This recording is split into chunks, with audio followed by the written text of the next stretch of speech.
मैं तेनू रज के वेख लै सा। ओदा महबूब अपनी सही पोजीशन नाल सज धज के आया, आमने सामने बैठे।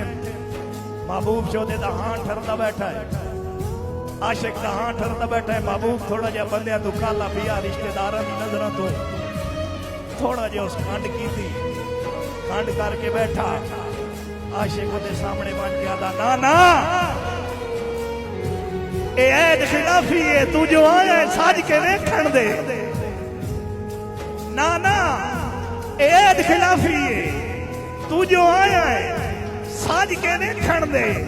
लोकी जो आते लोकी आखन पे हथे बाह वज गज के वेखण दे।